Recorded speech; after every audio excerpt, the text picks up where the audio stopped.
ኃላፊነት የሚወስዱት የሚቀፈሰፉት ማን ናቸው? ወላጆቻቸው ናቸው እንጂ ልጆቹ አይደሉም ብሎ ነው ያስቀመጠው። የቤተክርስቲያኑ መጽሐፍ ነው። ይሄ ትክክል ነው። ያ ግን የተሳሳተ ነው።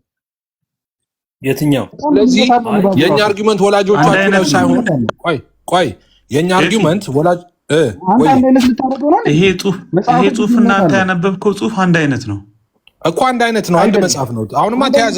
ኦርቶዶክስ አይደለም የሚለው ከሸፈ። ጭራሽ በራሷ ማተሚያ ቤት ያሳተመችው በትንሳኤ ማተሚያ ቤት ያሳተመው ራሱ መጽሐፍ ኤፊ ቪዲዮ ሳትከፍት አንተ አንብብለት ያንተን የእጅህን እንዴ ልዩነት አለ እንዴ? ብዙ አምላክ አንድ አይነት አይደለም። ኤፍዬ ምንም አይገናኝም እንዴ ከኔ ጋር ወገኖች አሁን በውስጥ ማስረጃ ቆይ ኖ ሁለታችንንም አንድ ላይ አድርጉን። ቆይ ጎን ለጎን አድርጉን። ምን አር ከፍ አድርገውና የአግዚሽንና የኔን ጎን ለጎን አድርገው። አዎ እስቴቱ ነው የሚለያየው። አግዝ ዝቅ አድርገው። አሁን እዚህ ታች ያንተ ያመጣኸው ላይ ይኸውልህ ምን ይላል መሰለኝ? ሰማያት እነዚህ ናትና ተብሏልና ካለ በኋላ ኃጢአትን ያልሰሩ ሳይጠመቁ የሶስቱ የአረማውያን ልጆች የሞቱ የሶስቱ አይደለም የሞቱ የት ይገባሉ ቢሉ እኮ የት ይገባሉ ቢሉ ልጅ አባቱን ርስት እንደሚወርሱ ሁሉ የአባቶቻቸውን ርስት ወደ ሆነች ገሃነም ይገባሉ ይላል። ያንተ እዚህ ክፍል ላይ ደግሞ ምን ይላል? እዚህ ጋር ገሃነም ይገባሉ ያልተጠመቁ ልጆቻቸው አይደለም። አንድም ቃል የለም ገሃነም። ይሄው ምን አለው? ባስጠምቃቸው እነሱ ይኮነናሉ ነው የሚለው ወላጆቻቸው። ኖ ገሃነም ይገባሉ ነው የሚለው። ይሄው ገሃነም ይገባሉ ያንተ ይላል ገሃነም ይገባሉ ነው የሚለው። ይሄ ግን አይደለም። ያንተ ይላል፣ ይሄ ግን ገሃነም ይገባሉ አይደል? ማውጣው የታለ ገሃነም ይገባሉ? የኔ የሚለው ገሃነም ይገባሉ ነው የሚለው። ይሄው ቀይ የተከበበውን ይሄው ቆሮንቶስ ከሚለው በላይ ያለው እታችኛውን አላየሁትም። ሳይጠመቁ የሞቱ የምዕመናን ልጆች የኔ እኮ ማነብው ያኛው ከላይ ያለው ነው። እሺ ሳይጠመቁ የሞቱ የምዕመናን ልጆች የት ይገባሉ ቢሉ የአባቶቻቸው ርስት ገነት ስለሆነች ገነት ይገባሉ። ልጅ የአባቱን ርስት እንደማይወርስ እንደተባለው መንግስተ ሰማያት ለእነዚህ ናትና ተብሏል። ኃጢአትን ያልሰሩ ሳይጠመቁ የሞቱ የአረማውያን ልጆች የት ይገባሉ ቢሉ ልጅ የአባቱን ርስት እንደሚወርስ ሁሉ የአባቶቻቸው ርስት ወደ ሆነች ገሃነም ይገባሉ ይላል። ትክክል ነው። በቃ ቤተክርስቲያን አሁን ምንድነው የምታደርገው? ኮሜንት ላይ አይደለም የተለያየ ነው ያልኩት። ኮሜንት ላይ 3 ቁጥር ጻፉልኝ። ቆይ ኮሜንት ላይ 3 ቁጥር ጻፉልኝ። አሁን ትርጉሙን ነግራችሁ የላኛውን አንድ ነው ያመሳሰልኩት። መጽሐፉ ትክክል ነው፣ አንድ አይነት ነው። መጽሐፉ ከለሩ ነው የተለያየ ነው ያለው መጽሐፉ። የላኛውን ያነበብኩት። እሺ ሳሚ የላይን አነበብኩና የታች ከዚህኛው ጋር ያስተያየሁት እንጂ የታችኛውን አላነበብኩትም። ስለዚህ ንባቡ ሁላችሁም 3 ቁጥር ጻፉ። ሁሉም ሰው 3 ቁጥር ይጻፍ። 3 ቁጥር ሁላችሁም 3 ቁጥር ጻፉ ከታች 3 ቁጥር ማለት ምን ማለት መሰላችሁ? ትሪፕል ፕሪዴስቲኔሽን ማለት ነው። በቃ በቤት ቁጥር ሆኗል ደህንነት። ኦርቶዶክስ ቤት ከተወለድክ ገሃነም አትገባም፣ ቀጥታ መንግስተ ሰማይ ትገባለህ ባትጠመቅም። ሌላ ቤት ከተወለድክ በሙሉ ግን ሕፃንም ብትሆን ኃጢአትን ባትሰራ እግዚአብሔር ሲኦል ይከታል፣ ገሃነም እሳት ነው የሚከት ይላል። በቃ ይሄው ምንም ልናደርግ አንችልም። ምንም ልረዳችኋል። ኤፊ ትችላለህ። this is ኦርቶዶክስ ልረዳችሁ አንችልም ሆነ ለመናገር። ስለዚህ ይሄን ትምህርት ተቀበለዋል ብፁዕ አምላክ። ቤተክርስቲያን የትኛው መጽሐፍ ትክክል ነው? የቤተክርስቲያን የትኛው መጽሐፍ ትክክል ነው? ስለዚህ የቤተክርስቲያን አይደለም ያልከውን ተውከው ማለት ነው። ኖ ቅድም እኮ አየሁትና ከዛ ምን አልኩ እኮ ቅድም ወጥቼ ስለነበር ምን ያልኩ ቅድም መሰለ? ቤተክርስቲያን መጽሐፍ አትማ ምንም ብትል ትክክል ናት። ቤተክርስቲያን ካለች ትክክል ናት። ከዛ ውጭ ግን መጽሐፍ አትሞ ማንም ቢልም ብል ግን ሊሳሳት ይችላል። ይሳሳታል። ምንም ጥያቄ የለውም። ስለዚህ ትሪፕል ፕሪዴስቲኔሽኑን ተቀበልክ? 3 ቁጥሩን ሶስቱን በቃ ሊሄድ አይደል? አሁን ሊሄድ ሳሚ ግን ይሄ መጽሐፍ አይደለም እውነተኛ ኦርቶዶክስ ብዙ አምላክ ቅድም አንተ እውነት አይደለም እግዚአብሔር ነው ብላል አይደል? ሳንፈጠር ብዙ አምላክ አቤት ሙለታ ሳንፈጠር ነው የታረቅ ነው ብላል አይደል? እየታረቅ ነው። ኧረ ተው ሙለታ አማርኛ ከብዳለሁ ሙለታ። እኔ እናንተ ብዙ ጊዜ የሚከብደን የተባለውን ሙሌ ይቅርታ ምን አልኩ? ኢየሱስ ክርስቶስ ያስታረቀን ከማን ጋር እንደሆነ እናውቃለን። ያስታረቀን በቀራንዮ አደባባይ ሳንፈጠር ነው፣ ሳንመጣ ሳንወለድ ነው። መቼ በዕለተ ዓርብ ነው ያስታረቀን? የዛኔ ነበረን አልነበርንም? ስለዚህ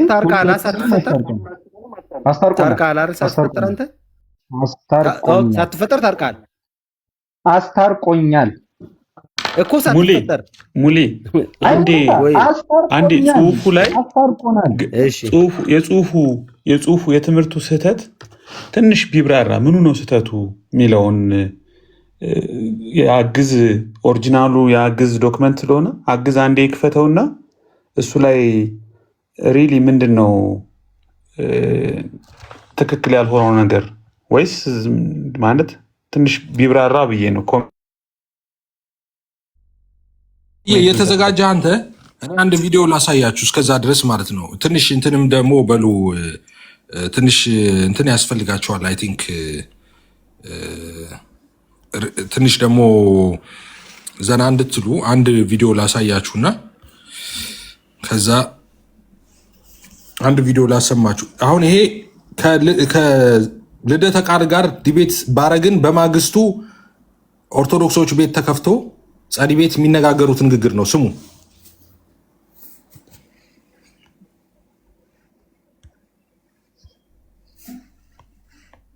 ግዛ አሳታሚ ድርጅት እያደረግን ያለን የመጣን ነው ነገር ያለ ይመስለኛል። ጌታችን መድኃኒታችን ኢየሱስ ክርስቶስ እኛ ኦርቶዶክሳዊ ተዋሕዶ ቤተክርስቲያን የእኛን ጸሎት አይሰማም ብላ ታስተምራለች እንዴ? ጸድያ አንቺ መልሽልኝ እስኪ። በፍጹም አታስተምርም። ቀጥታ መጸለይ እንችላለን፣ ግን ወደ ቅዱሳን የምንጸልይበት አንድ ጸሎታችን በአግባቡ ላንጸልይ እንችላለን። እንደዛች ሴት ልጆቼ ይንገሱልኝ ከግራና ከቀኝ እንዳለችው። ሁለት ደግሞ ወደ ቅዱሳን ሞር አይኖቹ የክርስቶስ አይን ወደ ቅዱሳን ነው። ከኛ ይልቅ እነሱ ንጹህ ስለሆኑ የእነሱ ጸሎት ይሰማል። ገባ? ሌላም አለና ስለዚህ ማንዱን የማውቀው ግን ደሙ ነው የሚያስታርቃችሁ ምናምን የሚባለው ደግሞ በፕሮቴስታንት አስተምህሮ ነበር የማውቀው። ገባ? አሁን ደግሞ ይሄን እየሰማሁ እሱ ስትጠይቂው አሁን ላይ ስትጠይቂው ይሄን ሚስ አንደርስታንድ እንዳታረጊ ስለፈለግኩኝ ነው። እኛ ቅዱሳንን አንደኛ ቅዱሳን ከኛ ይልቅ ለክርስቶስ ቅርብ ናቸው ብለን ስለምናምን ነው። ጥቅም እኮ አሁን እየተባሉ ነው እኮ አሁን እኮ እሱ ሲናገር እንደሰማሁት ደሙ ትኩስ ነው፣ ካለ ደም የኃጢአት ይቅርታ የለም እያለ ስለሆነ የፈለገ የቅዱሳኑ ጸሎት ምንድን ነው ጥቅሙ? አዎ ቆይ ልንገርሻ። የቅዱሳኑ ጸሎት ይህንን የሚናገረው ምንድነው የሉቃስ የምንድነው የያዕቆብ መልእክት ምዕራፍ 5 ቁጥር 14ን ስትከፍቺው በግልጽ ያስቀምጥልሻል።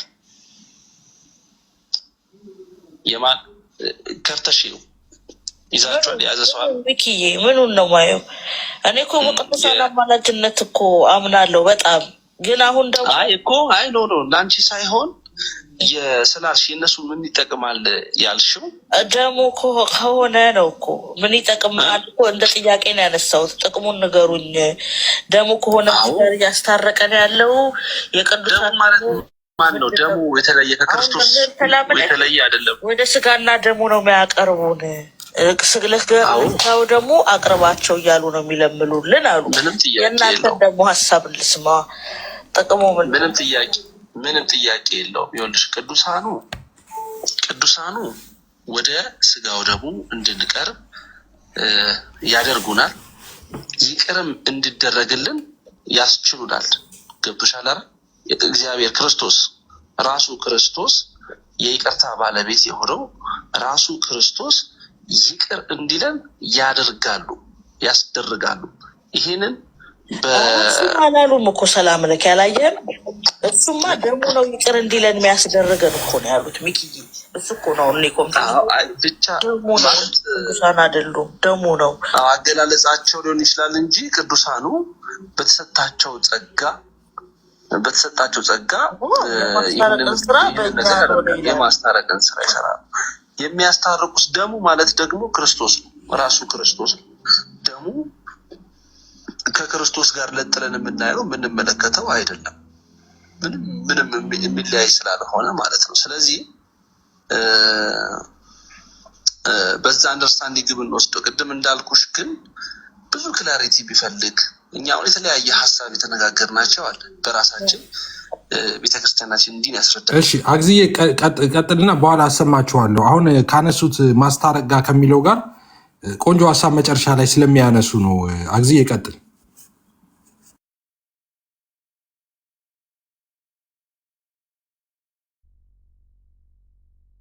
ኤቢ ምናልባት ምን ነበር ያልከው? ሀሳብህ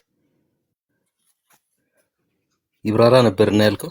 አዎ ይብራራ እስኪ። ማለት ምኑ ነው ስህተቱ የሚለው እንደው ዝም ብሎ የሆነ ትልቅ እንትን እንደተፈጠረ ብቻ አቧራ ምናምን አስነስቶ መሄድ እንዳይመስል ቢነበብና ከመጽሐፍ ቅዱስ አንጻር ወይም ከጤናማው አስተምህሮ አንጻር ምኑ ነው ስህተቱ፣ ወደ ፕሪዴስቲኔሽን ደግሞ ደብልም ሆነ ትሪፕል ፕሪዴስቲኔሽን ወዳልነው የሚጠጋው ምኑ ነው የሚለው ብናየው ጥሩ ነው። እሺ እኔ ላንብብላችሁና ያው እናንተ ትቀጥላላችሁ። ምንድነው የሚለው? ሕፃን 40 ቀን ሲሞላው ሳይጠመቅ ቢሞት ዕዳው በእናት በአባቱ ላይ ይሆናል። 40 ቀን ሳይሞላው ቢሞት ግን መላው አካሉ የእናት የአባቱ ስጋና ደም ስለሆነ ያልተጠመቀ ተብሎ ኩነኔ የለበትም። ይህም ምንም እንኳ 318 ሊቃውንት ቤተክርስቲያን የደነገጉት ቢሆን መሰረቱ ከሕዝቅኤል ቃል የተያያዘ እንደሆነ እንረዳዋለን። ሕዝቅኤል ምን አለ? በቃ እቺ ፓርት አሁን 40 ቀን ሲሞላው ሳይጠመቅ ቢሞት ዕዳው በእናትና በአባቱ ላይ ይሆናል ነው። ስለዚህ እናትና አባቱ በ40 ቀኑ ያንን ሕፃን የማስጠመቅ ግዴታ አለባቸው ነው። ነገር ግን ከ40 ቀኑ በፊት ቢሞት ደግሞ ከ40 ቀን ሳይሞላው ቢሞት መላ ሰውነቱ አካሉ የእናትና የአባቱ ስለሆነ ያልተጠመቀ ተብሎ ኩነኔ የለበትም። የእናትና የአባቱን ይወርሳል ነው። የእናትና የአባቱን ይወርሳል ማለት እናትና አባቱ ክርስቲያን ከሆኑ የእነሱን ዕጣ ፈንታ ይወርሳል ነው። እሺ እንቀጥልሽ። ይህም ምንም እንኳ 318 ሊቃውንተ ቤተ ክርስቲያን የደነገጉት ቢሆን መሰረቱ ከሕዝቅኤል ቃል የተያያዘ እንደሆነ እንረዳዋለን። ሕዝቅኤል ምን አለ ቢሉ ልጅ አድጎ ራሱን ከቻለ የአባቱን ኃጢአት አይሸከምም። ሕፃን ቢሆን ግን በአባቱ ኃጢአት ይቀሰፋል። እናት አባት ልጆቻቸውን ሰርተው ቀጥተው ካላሳደጉ የልጆቹ በደል በወላጆች ላይ ይሆናል እንጂ በልጆቹ አይሆንም ብሏል ሕዝቅኤል 18። የአክዓብና የሴዴቅያስ ልጆች በወላጆቻቸው ኃጢአት እንደተቀሰፉ ሕፃናትም ምንም ባይበድሉ በወላጆቻቸው ኃጢአት ይቀሰፋሉ ብሎ ያው ነገስት ካለ ሁለተኛ ነገስት ነው የሚጠቅሰው። እሱ የነ አክዓብ ታሪክ ነው። እሱ ፓርት ነው ግራም ያጋባው ፓርት። ሕፃናት ምንም ባይበድሉ በወላጆቻቸው ኃጢአት ይቀሰፋሉ። አግዝ ምንድን ነው የተረዳኸው እዚህ ላይ? አይ ንጽጽሩ ከጥምቀት ጋር መያያዙ ፈጽሞ አብሮ የሚሄድ አይደለም። ምክንያቱም ያኛው አውድ ሌላ ነው፣ እዚህ ጋር ደግሞ ምንም የማያውቁ ሕፃናት ናቸው። እንግዲህ ምንም የማያውቁ ሕፃናት ናቸው። እነዚያ ምናልባት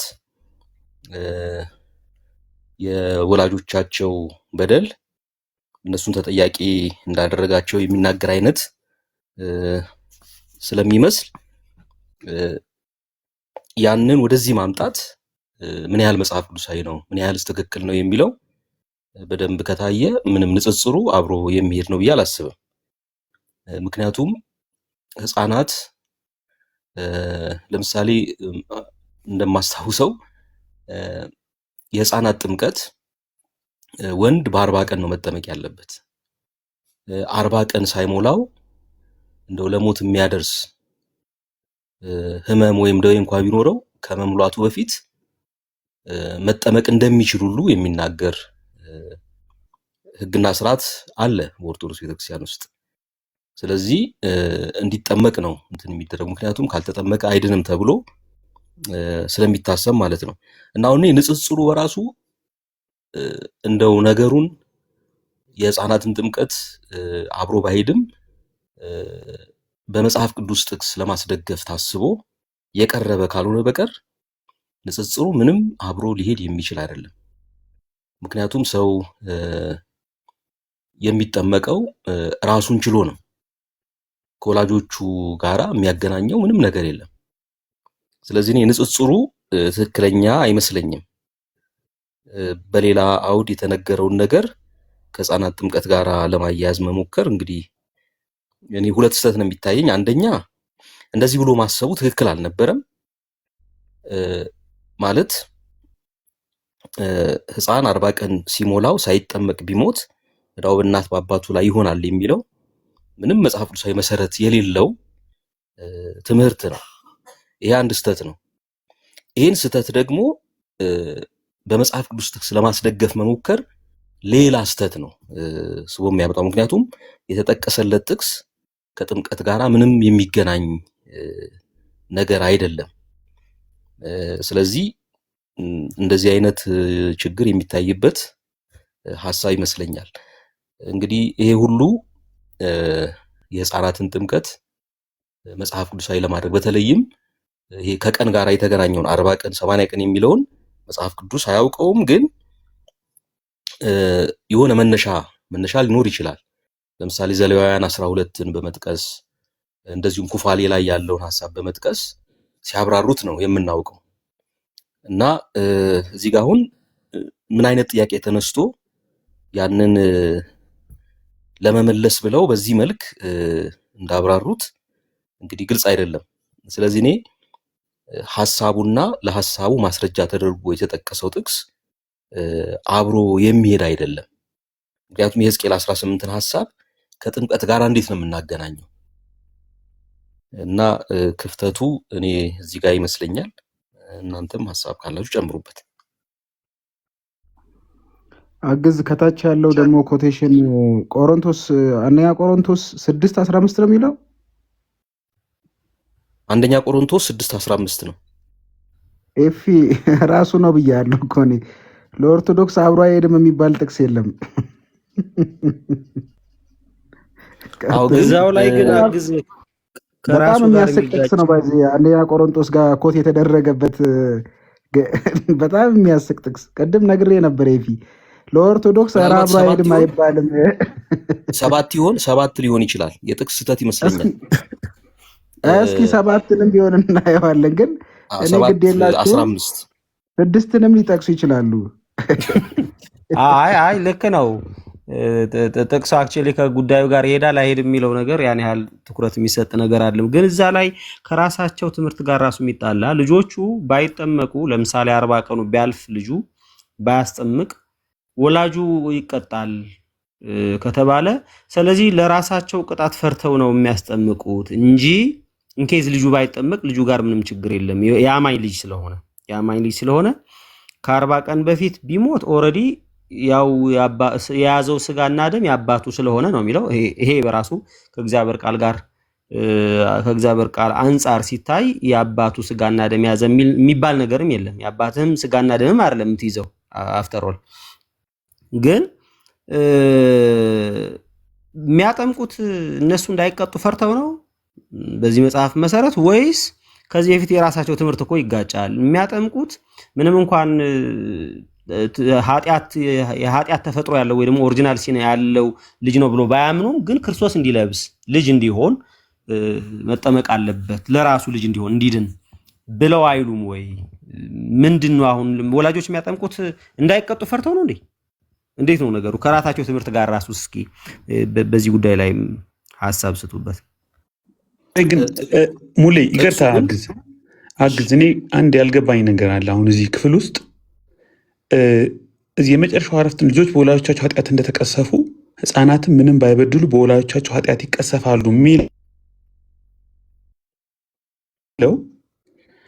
በ40 ቀናቸው ሳይጠመቁ ቢሞቱና ወላጆቻቸው ኃጢአተኛ ቢሆኑ ወላጆቻቸው ወደ ሲኦል የሚገቡ ከሆነ ልጆቻቸውም ወደ ሲኦል ነው የሚገቡት ነው ወይስ ካደጉ በኋላም ወላጆቻቸው በጥሩ ሁኔታ ስላላሳደጓቸው የወላጆቻቸው በደል ነው እነሱን ወደ ሲኦል እንዲገቡ ምክንያት የሆነው የሚል ነው?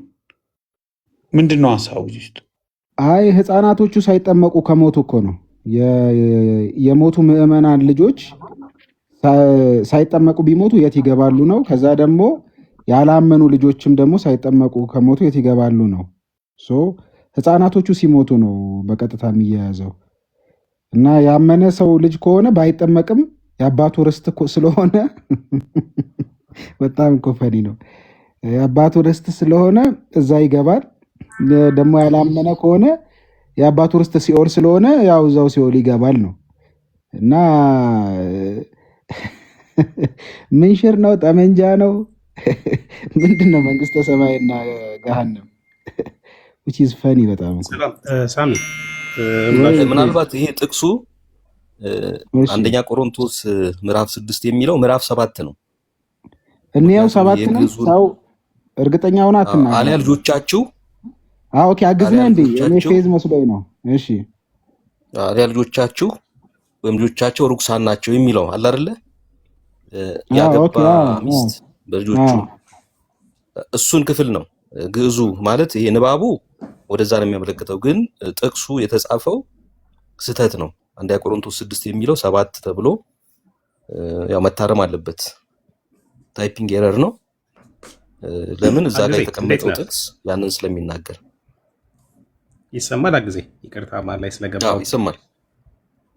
እሺ በመጀመሪያ ደረጃ እንግዲህ ይሄ የቤተክርስቲያን ያስተምሮ መጽሐፍ አይደለም።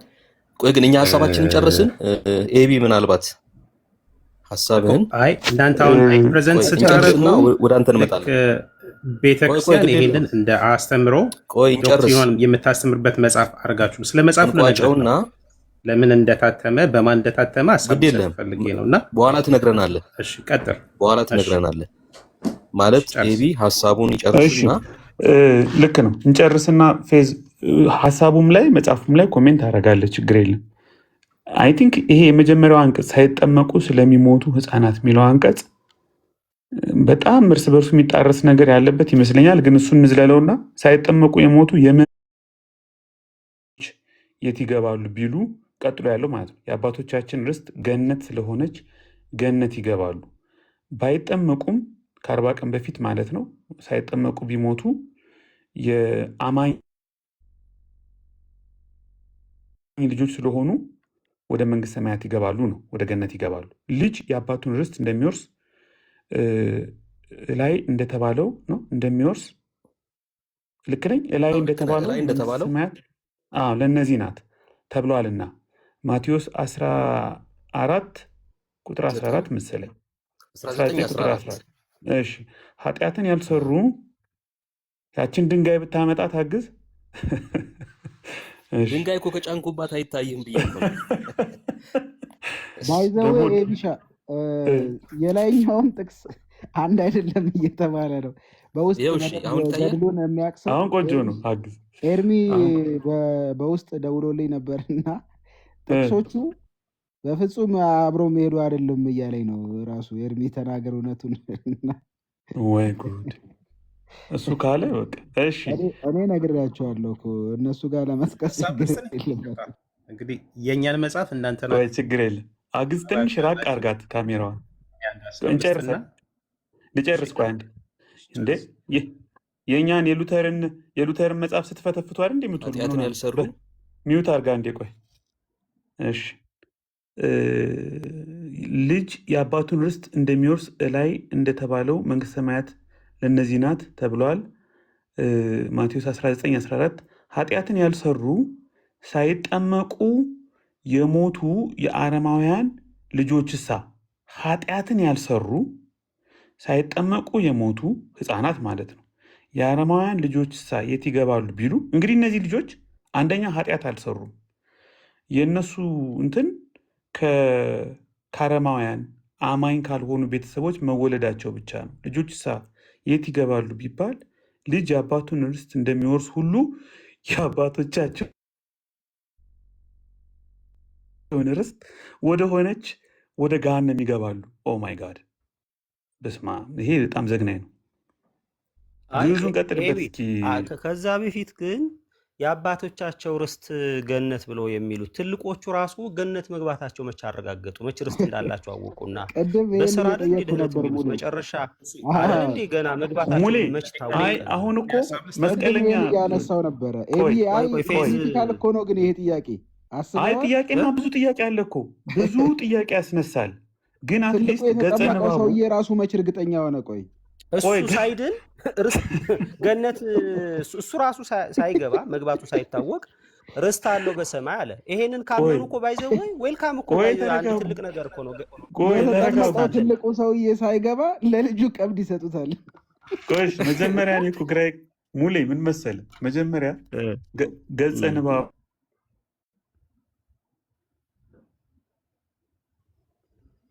በቂ ነው የምንጠይቀው፣ ግን ቃል በቃል ራሱ የሚለውን እንውሰደውና መጀመሪያ ከዛ ደግሞ ቆይ ገሃነም ይገባሉ።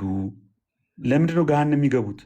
ያውም ኃጢአት ሳይሰሩ ምን ስለሆኑ? የአረማውያን ልጆች ስለሆኑ። የአረማውያን ልጆች በመሆናቸው ብቻ ኃጢአት ሳይሰሩ ወደ ሲኦል እንደሚገቡ የመጽሐፍ የሚያረጋግጥ ከሆነ ሰሞኑን አኬን ቃሌ ሲጠይቀው የነበረው እናንተ ህፃናት ያለ ፈቃዳቸው ነው የሚድኑት፣ ኤፊ ራሱ ሲጠይቃቸው የነበረው ጥያቄ የሙስሊም ልጅ ስለሆነ ሲኦል ይገባል ወይ ብሎ አኬን ሲጠይቀው አንልም እንደሱ። እኔ ማስበው ሲኦል ይገባሉ ብዬ አላስብም፣ ግን ሲኦል ይገባሉ ብለን በድፍረት አንናገርም ብሎ ሲናገር ቪዲዮዎች አሉ። ስለዚህ ቦታ ላይ ግን እነዚህ ልጆች ባልመረጡት ማለት ነው ባልፈቀዱት እነዚህ ልጆች ነፃ ፈቃዳቸውን ተጠቅመው ከዚህ ቤተሰብ እንወለድ ከዛ ቤተሰብ አንወለድ አላሉም። ግን ከማያምኑ ቤተሰቦች ስለተወለዱ ከሙስሊም ቤተሰብ ስለተወለዱ ወይም ሌላ ከማያም ቤተሰብ ስለተወለዱ ወደ ገሃነም እንዲገቡ ተወስኖ ተቀድሮባቸዋል ማለት ነው። በዚህ ሰፈር ቋንቋ አይ ቲንክ ይሄንን ነው የተረዳሁት። እኔ ጨርሻለሁ። ኤርሚ ሰላም ብያለሁ።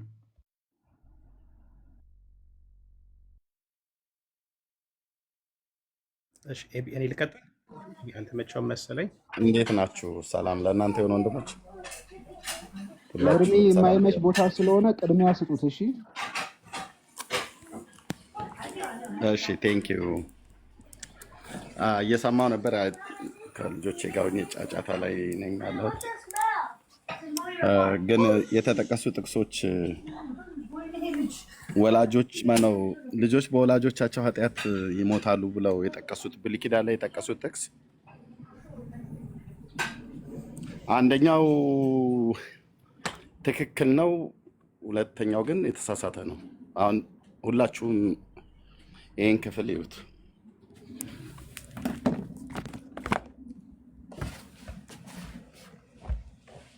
ኦኬ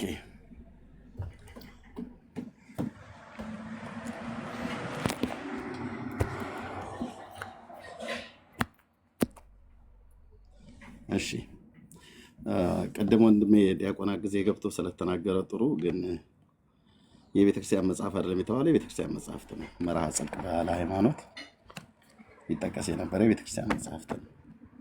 ኦኬ በዚህ ክፍል ላይ እዚህ ጋር የተጠቀሰ ጥቅስ አለ። ኦኬ ትካ ነው የሕዝቅኤል 18 ህክ ነው። ለምሳሌ የአካብና የሴዴቅያስ ልጆች በወላጆቻቸው ኃጢአት እንደተቀሰፉ ይላል። ኦኬ የሴዴቅያስ ልጆች በሪብላ ሜዳ ላይ ልጆቹን ናቡከደነጾር የገደለበት ጊዜ ነው። እሺ እሱ በሰራው ኃጢአት ምክንያት ነው ተብሎ ይባል። እሺ ህፃናት ምንም ባይበድሉ በወላጆቻቸው ኃጢአት ይቀሰፋሉ ካለ በኋላ ነገሥት ካልዕ ምዕራፍ 1 ቁጥር 11 ነው የሚለው። ነገሥት ካልዕ ምዕራፍ 1 ቁጥር 11 ነው ያለው። ነገሥት ካልዕ ሁለተኛ ነገሥት ምዕራፍ 1 ቁጥር 11 ምን ይላል? ደግሞም ሌላ 50 አለቃ ከ50 ሰዎች ጋር ላከበት። እርሱም የእግዚአብሔር ሰው ሆይ ንጉሱ ፈጥነ ውረድ ይላል ብሎ ተናገረ ይላል። እዚህ ጋር የተጠቀሰው አካብና ሴዴቅያስ ነው የተባለው። ልብ በሉ። ይሄ ክፍል ደግሞ ስለ አካብ አይደለም የሚናገረው፣ አካዚያስ ነው። አካዚያስና አካብን ያለዩ ሰዎች ናቸው የጻፉት።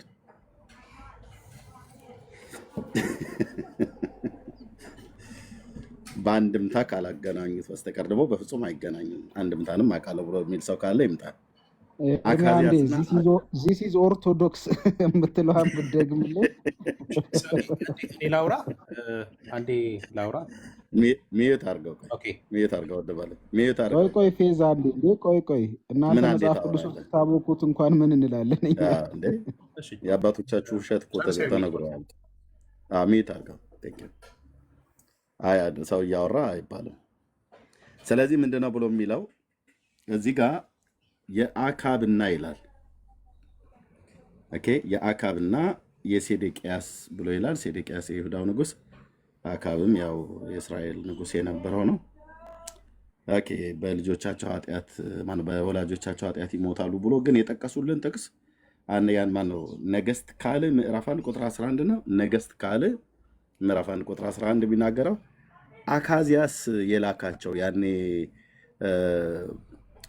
ቤልፌጎር ነው ነው ቤኤልዜቡልን ተከትሎ ያመልክ በነበረበት ሰዓት ላይ የአቃሮንን አምላክ ማለት ነው። ይሄ ዝንብ አምላክ የተባለው እርሱን ባመለከበት ሰዓት ላይ ታሞ ባልጋው ላይ ተኝቶ በነበረበት ሰዓት ላይ መልክተኛ ላከ። ያው እንደዚህ ማለት እርሱም አንድ ሰው አካብም ከሞተ በኋላ ይላል አካዚያስ በሰማርያ ላይ በሰገነቱ ላይ ሳለ ከዓይነ ርግቡ ወድቆ ታመመ። እርሱም ሄዶ ከዚህ ደዌ እድን ዘንድ እንደሆነ የአቃሮን አምላክ ቤኤልዜቡልን ጠይቁኝ ብሎ መልክተኞችን ላከ። እዛ የእግዚአብሔር መልአክ ቴስባዊ ኤልያስን ተነሳ፣ የሰማርያ ንጉሥ መልክተኞችን ለመገናኘት ውጣና የአቃሮን አምላክ ቤኤልዜቡልን ተጠይቅ ዘንድ የምትሄዱበት በእስራኤል ዘንድ አምላክ ስለሌለ ነውን? ስለዚህ እግዚአብሔር እንደዚህ ይላል፣ ትሞታለህ እንጂ ከወጣህበት አልጋ አትወርድም በላቸው አለው። ኤልያስም ሄደ ይላል። ስለዚህ እነዚህን መልክተኞች ተገናኝቶ አካዚያስ የላካቸው መልክተኞችን ነው እዚህ ቁጥር 11 ላይ እሳት ይብላችሁ ብሎ የእግዚአብሔር ነብይ የተናገረው ማለት ነው። ስለዚህ የአካዚያስ ልጆችና የአካዚያስን መልክተኞች እንኳን ራሱ አያውቁ። የኦርቶዶክስ ጸሐፊያን ዝም ብለው ነው የሚጽፉት። ያው ህዝቡ እንደማያነብ እርግጠኛ ስለሆኑ የፈለጉትን ጥቅስ ቢጠቅሱ የማይገናኝ ጥቅስ ቢጠቅሱ በቃ። ስለዚህ የተጠቀሰው ጥቅስና ክፍሉ የሚለው አይገናኝም። አይ ኤርሚ አይደለም፣ ከሃርድ ኮፒው አንብብ ይላል ከታች።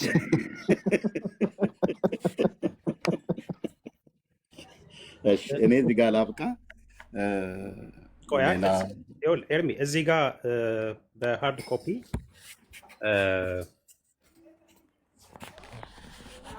አንደኛ ነገሥት ካልዕ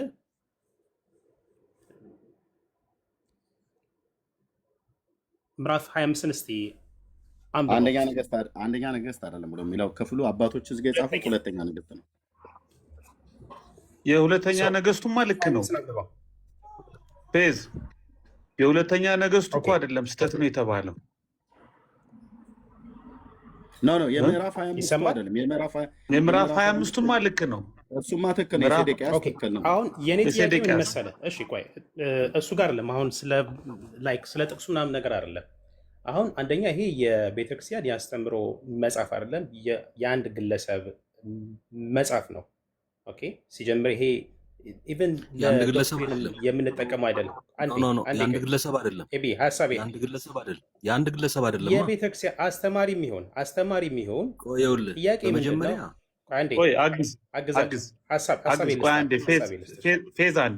ፌዝ አንዴ ጥሩ ስርዓት ያለው ውይይት እናድርግ። የግለሰቡን ስም ንገረን። መጽሐፉን የጻፈው ግለሰቡ ማን ነው?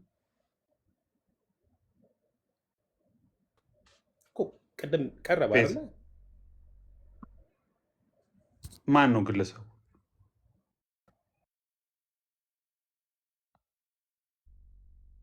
ወይም እሺ ሄደሃል ግለሰቡ በሉ ቀጥሉና አንደኛ ነገሥት ካል እዚህ ላይ ሰምታችኋል ግን ወይስ እኔና አግዝ ብቻ ነን የሰማነው? እሺ ቆይ ይሄን ላርምህና ቀጣዩ ላይ እንሂድ። አግዝ ያወጣው አሁን ኤርሚም ያወጣው መጽሐፍ ትንሣኤ ዘጉባኤ ማተሚያ ቤት የታተመ በኢትዮጵያ ኦርቶዶክስ ተዋሕዶ ቤተክርስቲያን ኦፊሻል የሆነ መጽሐፍ ነው። ስለዚህ አንደኛ ይህንን ተቀበል፣ ምንም ችግር የለውም። ሁለተኛ ደግሞ ኮንተንቱ ላይ ይዘቱ ላይ ኮሜንት ካለ ኮሜንት አድርግ። ኦኬ እኔ ሀሳቢ መሰለ ኦኬ መጽሐፍ ኦፍኮርስ በቤተክርስቲያን ሊቅ ወይም መምህር የተጻፈ ነው፣ በቤተክርስቲያን የታተመ ነው። ጥያቄ ያላመኑ ሰዎች ልጆች ኦኬ ያላመኑ ህፃናት ኦኬ ካልተጠመቁ እዛ ጋ በቃ ቀጥታ ሲኦል ገሃነመ እሳት ይገባሉ ነው የሚለው አይደለ? እንዴት ይሆናሉ? የእናንተ ሀሳብ አይደለ? እንዴት እንዴት ይሆናል አይደለም? ቆይ ሀሳባችሁ ምንድን ነው? ይመጣልን ቆይ ችግር የለም። ያላመኑ እሱ የቤተክርስቲያን አስተምሮ ነው ያላመኑ ልጆች እናንተን የምጠይቀው ምንድን ነው? በእናንተ አስተምሮ አዳምጠኛ እንዴ ቆይ ቆይ ያነሳውን ነገር እያጠራን እንሂድ። አንድ ገለናል። ሁለተኛው በኢትዮጵያ ኦርቶዶክስ ተዋሕዶ ቤተክርስቲያን አስተምህሮ ያላመኑ ልጆች ሳይጠመቁ ሲሞቱ ወይም ደግሞ ያላመኑ ልጆች ሲሞቱ ወደ ሲኦል ነው የሚገቡ ብላችሁ ነው የምታስተምሩት? የለም፣ እንደዚህ አይነት አስተምሮ የለም። ስለዚህ ከቤተክርስቲያን የአስተምሮ መጽሐፍ እንደዚህ ብለን የምናስተምር ከሆነ በማስረጃ አምጡ ነው የምለው። ይሄ መጽሐፍስ ይሄ መጽሐፍ እኮ ይኸውልህ እኛ ለአስተምሮ የምንጠቀም አይደለም እኮ። ይሄ የዶክትሪን መጽሐፍ አይደለም ባጭሩ ማለት ነው። የዶክትሪን መጽሐፍ አይደለም። ቆይሽ ይሄን መጽሐፍ አትቀበለውም? ይሄን መጽሐፍ አሁን መጽሐፉን አትቀበለውም ትቀበላለህ ሳይሆን ከመጽሐፉ ክፍል ለምሳሌ መጽሐፉ ተሳስቷል፣ አዳምጠኝ።